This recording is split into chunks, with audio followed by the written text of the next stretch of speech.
네, ABA라고 하면 뭔지 조금 많이 궁금하시죠? ABA는 간단하게 말씀드리면 인간과 행동의 관계를 연구하는 학문이에요. 그래서 인간 행동의 원리를 우리 실제 생활에 적용해서 바람직한 행동을 높이고 바람직하지 못한 행동을 줄일 수 있어요. 그리고 아이들에게 좀 부족한 학습적 기술이나 사회적 기술들을 단계적으로 차근차근 가르쳐 줄 수 있어요. ABA는 살면서 필요한 모든 영역의 기술들을 검증된 기법으로 가르쳐 줄 수 있는 포괄적인 프로그램이에요. 그렇기 때문에 영유아기부터 노년기까지 전 생애에 걸쳐서 필요한 기술들을 가르치고 또 일상생활에 적용시킬 수 있습니다. 예를 들어서 줄넘기를 예시로 들어볼게요. 우리 처음 줄넘기를 배우는 친구한테 처음부터 뛰라고 하면 너무 어렵죠. 그렇기 때문에 양손에 줄넘기를 잡고 있는 부분부터 시작해서 앞으로 한 번 넘기기, 그런 다음에 넘겨진 줄을 한 번 뛰어넘기, 그리고 나서는 한 번 뛰기, 그 다음에는 두 번, 세 번 뛰기. 그렇게 차근차근 줄넘기 배우는 방법을 가르쳐 주듯이 ABA는 이렇게 필요한 기술들을 단계적으로 차근차근 가르쳐 나갈 수 있습니다. ABA의 기본 원칙은 크게 강화, 약화, 그리고 소거가 있어요. 강화는 행동이 늘어나는 것이고 약화는 행동이 줄어드는 것. 그 다음에 소거는 우리가 원래 강화받고 있었던 그 연결고리를 끊어주는 역할을 말하고 있습니다. 행동을 강화하거나 약화할 때는 어떤 좋은 자극 혹은 싫은 자극이 같이 나타나는데요. 이럴 때 우리가 좋은 자극은 강화제, 그리고 싫은 자극은 혐오제라고 합니다. 강화제는 말 그대로 아이가 좋아하는 자극으로서 간식이나 장난감, 그 다음에 TV 보기 같은 좋아하는 활동, 이런 것들이 강화제가 될 수 있습니다. 또 칭찬이나 관심, 격려, 그 다음에 이런 엄지척, 포옹, 이런 것들도 사회적인 강화제라고 해서 강화제에 속할 수 있습니다. 혐오제는 말 그대로 아이들이 싫어하는 자극으로서 우리가 체벌을 가장 먼저 떠올릴 수 있겠지만 아이들이 싫어하는 음식이라던가 어떤 물건, 그 다음에 부모님의 잔소리라던가 주변의 소음, 이런 것들도 불쾌한 자극으로서 혐오제로 작용될 수 있습니다. 긍정적인 행동 지원을 위해서는 강화와 약화 중에 우리는 강화를 가능한 한 많이 사용하도록 해야 합니다. 강화와 약화에 대해서 간단하게 예시를 한번 들어볼게요. 먼저 온 가족이 식사하는 시간에 아이가 동생한테 동생이 좋아하는 반찬을 먼저 나눠줬어요. 이랬을 때 부모님이 어머, 우리 친구가 동생한테 반찬을 나눠줬구나, 기특해, 이런 칭찬을 받게 돼요. 그러면 이 행동이 자꾸 반복이 되면 이 아이는 점차 동생을 챙겨주는 행동이 더 늘어날 수 있겠죠? 이런 거는 우리가 강화의 예시라고 볼 수 있어요. 또 반대로 약화의 예시로 친구들끼리 서로 싸움이 나가지고 친구를 이렇게 때리는 행동을 했을 때 이 친구가 선생님한테 아주 크게 혼을 났어요. 근데 이 아이한테는 선생님한테 혼나는 행동이 불쾌한 자극이 될 수 있기 때문에 점차 친구를 때리는 행동이 줄어들 수 있겠죠. 이런 걸 약화라고 할 수 있습니다. 소거 절차의 예시도 들어보겠습니다. 이전에는 엄마가 우리 아이가 방 청소를 하면 칭찬을 해줬어요. 근데 이게 너무 당연한 행동이 되다 보니 언젠가부터 엄마가 방 청소를 해도 칭찬을 해주지 않는 거예요. 그랬더니 우리 아이가 방 청소하는 행동이 줄어들게 되는 경우를 소거 절차의 예시로 들 수 있습니다. 중재라는 말이 조금 어렵게 느껴지실 수 있을 것 같은데요. 그냥 우리가 우리 아이의 문제 행동을 수정하기 위해서 어떤 행동을 목표로 삼을 것인지, 그런 다음에 어떤 행동을 줄이고 어떤 행동을 늘릴 수 있는지, 이런 과정들을 계획을 세워서 실행하고 검토하는 이 모든 과정을 우리는 중재라고 합니다. 촉구라는 단어도 어렵게 느껴지실 수 있으실 텐데요. 간단하게 말씀드리자면 우리 아이가 목표 행동을 수행할 수 있도록 도와주는 게 촉구입니다. 예를 들어서 우리 아이한테 기저귀 가지고 와 라고 지시를 했는데 우리 아이가 그 말이 뭔지 몰라서 가만히 있는 상태예요. 이랬을 때 기저귀 가지고 올 때까지 기저귀 가져와 라고 말할 수는 없잖아요. 그렇기 때문에 기저귀가 있는 장소를 포인팅을 한다든지 아니면 기저귀가 있는 쪽으로 우리 아이를 조금 데려간다든지 이런 방법들이 촉구라고 할 수 있습니다. 이렇게 아이가 어려워하는 부분을 도와주는 거를 촉구라고 하는데 촉구는 굉장히 주의해야 할 점이 있어요.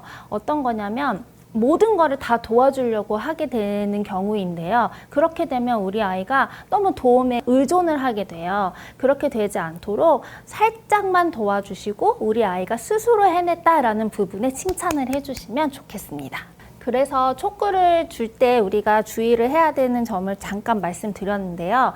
그러면 이걸 어떻게 도움을 줘야 되는지 구분하시기 어려울 것 같아요. 그래서 예를 들어서 우리 아이가 처음 배우는 행동, 할 수 없는 행동인 경우에는 많이 도와줬다가 점차 줄여나가면 너무 좋을 것 같고요. 그다음에 우리 아이가 이미 할 수 있는 행동인데 하지 않는다라고 하면은 이렇게 옆구리를 찌르듯이 조금씩 힌트를 줘가면서 행동을 할 수 있도록 도움을 주시면 됩니다.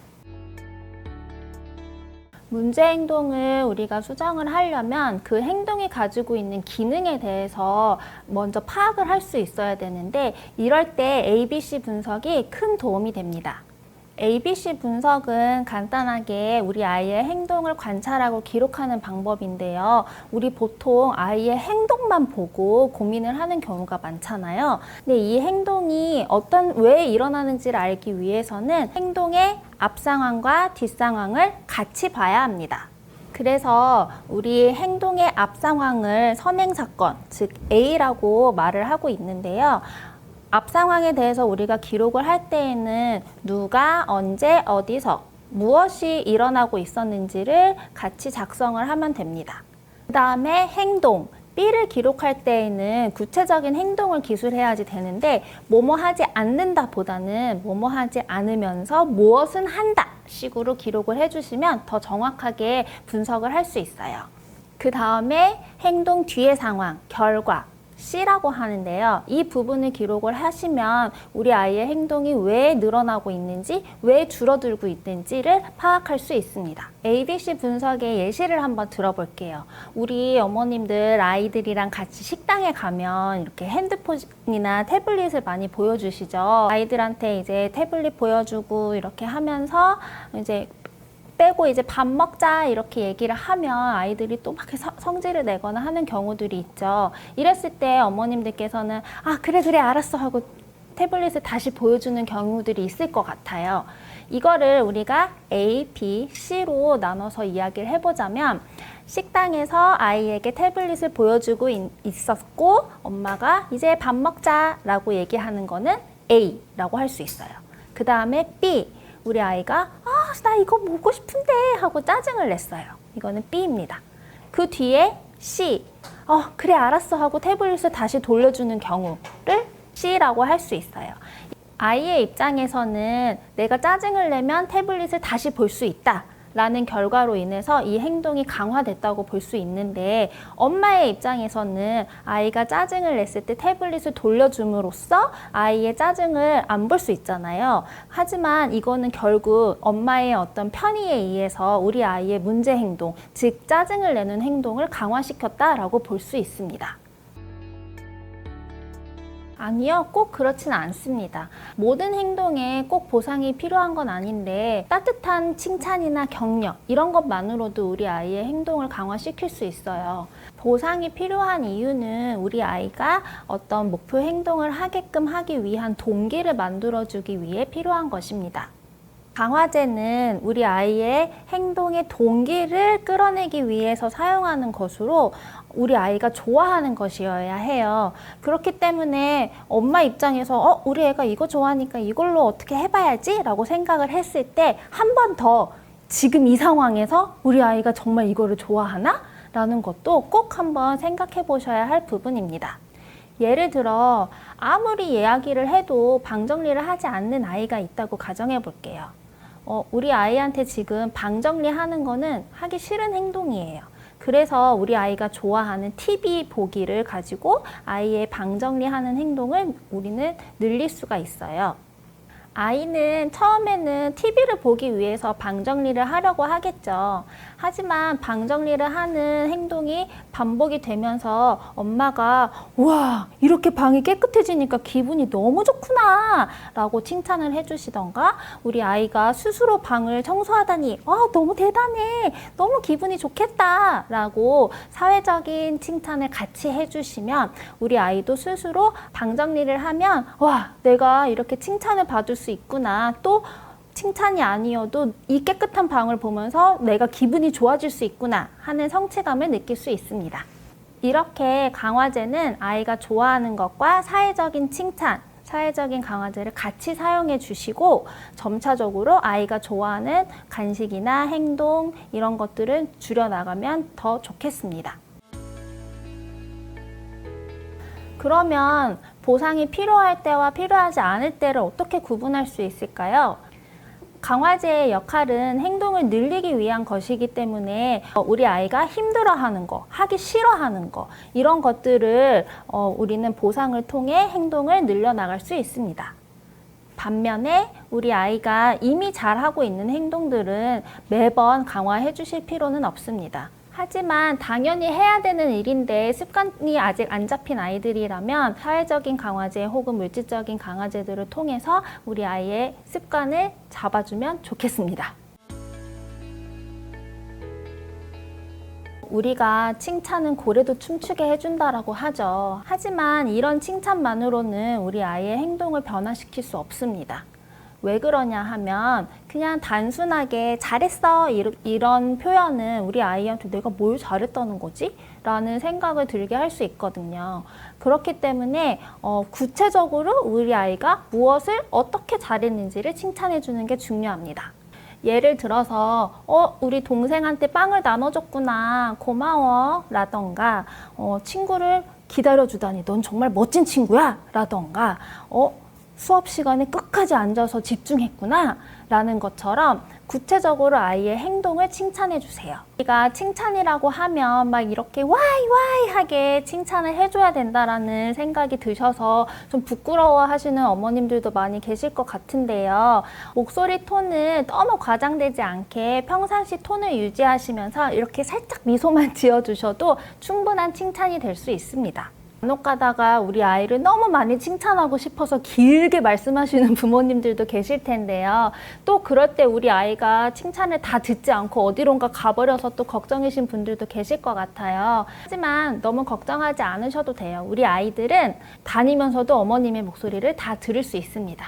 때로는 요거 하나만으로도 칭찬이 될 수도 있다는 것도 기억해 주세요. 이렇게 일상에서의 자연스러운 칭찬이 쌓이게 되면 우리 아이는 엄마와의 신뢰관계가 더욱 돈독해질 수 있어요. 부모와 자녀 간의 신뢰관계는 나중에 우리 아이의 회복 탄력성을 키워주는 데에도 아주 큰 도움이 될 수 있습니다.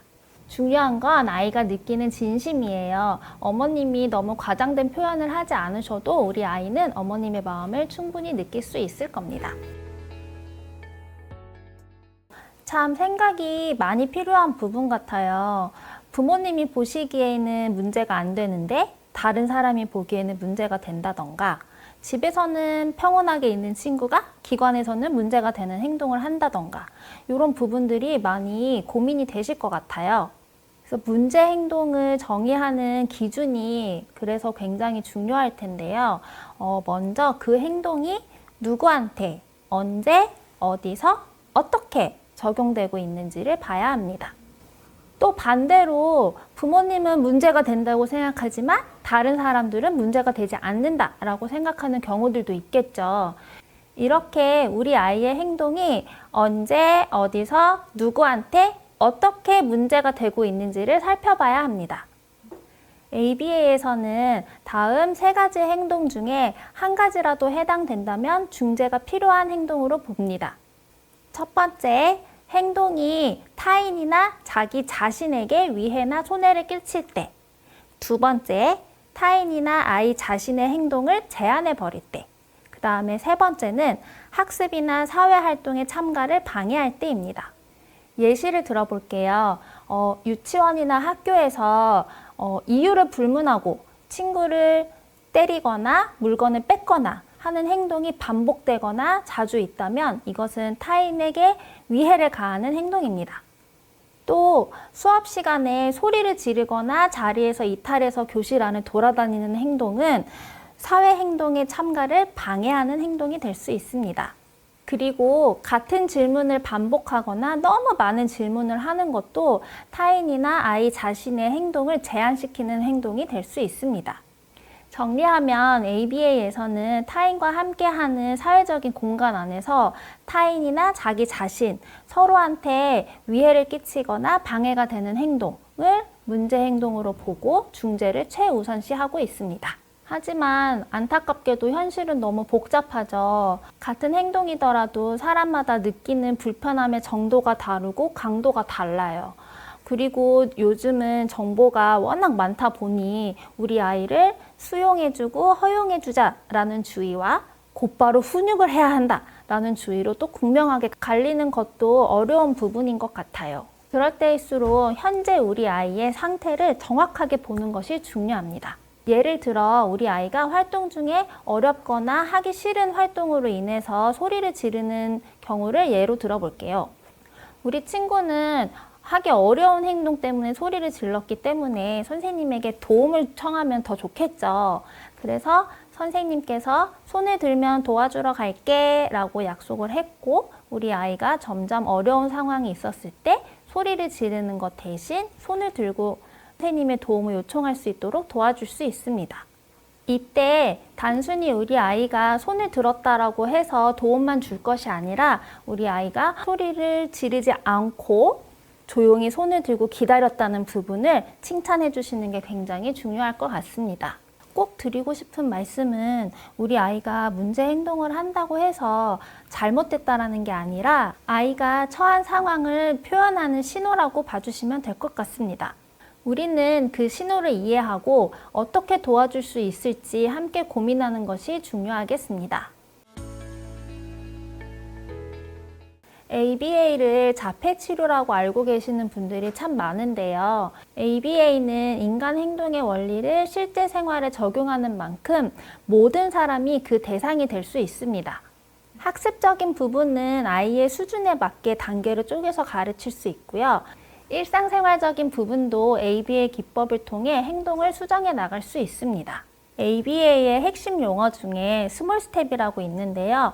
한마디로 장기 목표로 가기 위해 단기 목표들을 차근차근 쪼개서 프로그램을 계획하는 것입니다.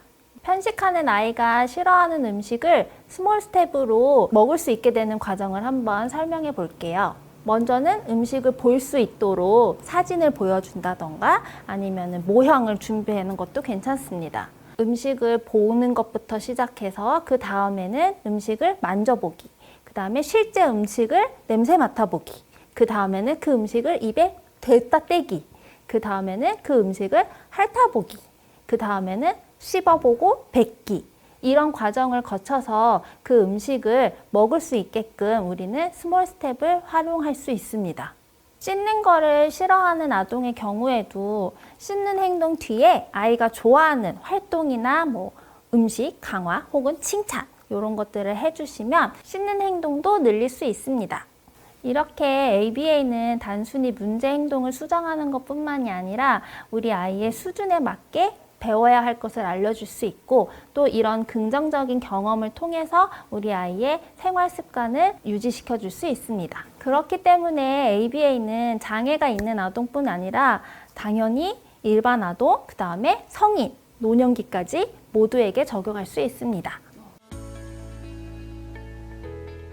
네, 많은 부모님들께서 걱정이 많으시죠. 내가 전문가가 아닌데 우리 아이한테 ABA를 적용해도 될까? 이렇게 고민을 많이 하실 것 같아요. 부모님이 꼭 전문가일 필요는 없어요. 지금부터 집에서 중재하실 때 부모님께서 꼭 알아두셔야 할 5가지 포인트를 말씀드리겠습니다. 첫 번째는 아이의 행동을 잘 관찰하는 것입니다. 단순히 어떤 행동을 했다 에서 끝나는 게 아니라 행동의 앞뒤 상황을 바라보는 것이 되게 중요한데요. 이거를 우리는 ABC 분석이라고 하죠. 그래서 우리가 짜증을 냈다 에서 끝나는 게 아니라 무언가를 피하려고 했구나처럼 아이가 짜증을 낸 진짜 이유를 알 수 있을 거예요. 즉, 행동의 앞뒤 상황에서 부모인 나 자신이 또 어떻게 행동했는지까지 알아보는 게 굉장히 중요합니다. 두 번째는 긍정적인 지시입니다. 우리 아이한테 하지 마! 라고 말하는 대신에 어떻게 행동하면 좋은지를 알려주는 것이 훨씬 효과적이에요. 예를 들면 우리 아파트 많이 살고 계시죠? 아이가 자꾸 뛰어다니니까 뛰지 마! 뛰어다니면 안 돼! 라고 말하는 것보다는 살금살금 걸어가자 이렇게 말하는 것이 좋습니다. 이렇게 우리 아이한테 뭐뭐 하지 마! 라고 말하는 대신에 우리 아이가 할 수 있는 대체 행동을 알려주시면 너무 좋을 것 같습니다. 여기서 중요한 거는 우리 아이한테 긍정적인 지시를 하기만 하고 끝내면 안 됩니다. 우리 아이의 행동 뒤에 가볍게 칭찬해 주시는 것도 꼭 잊지 말아 주시면 좋겠습니다. 세 번째는 문제 행동이 나타나지 않도록 우리 주변 환경을 정리해 보는 방법입니다. 문제 행동이 자주 나타나는 상황이라면 주변 환경을 먼저 점검해 보는 게 중요한데요. 예를 들어서 학습을 하는 공간에 TV가 켜져 있거나 장난감이 가까이 있으면 아이 입장에서는 집중하기 어렵겠죠? 이럴 땐 TV를 끄거나 장난감을 다른 방으로 옮기는 것만으로도 우리 아이의 집중력을 높일 수 있습니다. 네 번째는 부모의 일관된 행동입니다. 어떨 때는 들어주고 어떨 때는 무시하는 상황이 반복되면 아이의 문제 행동은 오히려 심하게 됩니다. 엄마는 들어주고 아빠는 안 들어주는 것도 궁극적으로는 문제 해결에 도움이 되지 않아요. 아이 입장에선 누구한테 말하느냐에 따라 다르다라는 것을 배우게 되는 셈이죠. 문제가 되는 행동이 발생하면 긍정적인 지시를 통해 올바른 행동을 할 수 있도록 먼저 유도해 주세요. 이때 화내지 않고 덤덤한 표정으로 도움을 주세요. 아이가 따라오면 작게라도 꼭 칭찬해 주세요. 그럼에도 불구하고 아이의 행동이 격해지거나 과해지는 경우도 있겠죠. 그럴 때는 우리 아이가 진정할 수 있을 때까지 기다려줍니다. 아이가 진정이 되면 그때 다시 덤덤한 표정으로 도움 주는 방식으로 일관되게 행동해 주세요. 마지막 다섯 번째는 가장 중요한 부분인데요. 부모님도 스스로를 칭찬해 주세요. 하루 종일 아이를 돌보면서 감정적으로 대하지 않고 평정심을 유지하는 게 얼마나 어려워요. 차분하게 대응한 자신한테 오늘도 잘했어. 화내지 않고 말해준 내가 참 잘했어. 이렇게 스스로 격려해주는 것이야말로 정말 중요합니다. 아이를 키우는 건 장기전이에요. 부모님의 에너지가 고갈되지 않도록 작은 보상, 쉬는 시간, 맛있는 한 끼 자신에게 선물해 주세요. 문제 행동의 수정을 위해서 전문가를 찾는 부모님들도 많이 계실 텐데요. 단순히 전문가한테 모든 것을 맡기신다기보다는 전문가와 상담을 통해 가정에서도 내가 어떻게 할 수 있는지까지 꼭 염두에 두시고 같이 실천해 주시면 우리 아이의 행동을 수정하는데 더 큰 효과를 얻을 수 있습니다. ABA 행동 수정에 관한 기초 내용 잘 보셨나요? 마지막으로 중요 핵심 내용을 한 번 더 정리해드립니다. ABA, 응용 행동 분석, 무엇인가요? 인간과 행동의 관계를 연구하는 것. ABA 기법을 통해 바람직한 행동은 높이고, 바람직하지 못한 행동은 줄일 수 있습니다. ABA 기본 원칙. 강화, 행동이 늘어나는 것. 약화, 행동이 줄어드는 것. 소거, 강화의 연결고리를 끊어주는 역할. 강화제, 좋은 자극. 혐오제, 싫은 자극. ABA 기초 용어 설명. 중재, 어떤 행동을 목표로 삼을 것인지. 어떤 행동을 줄이고 늘릴 수 있는지.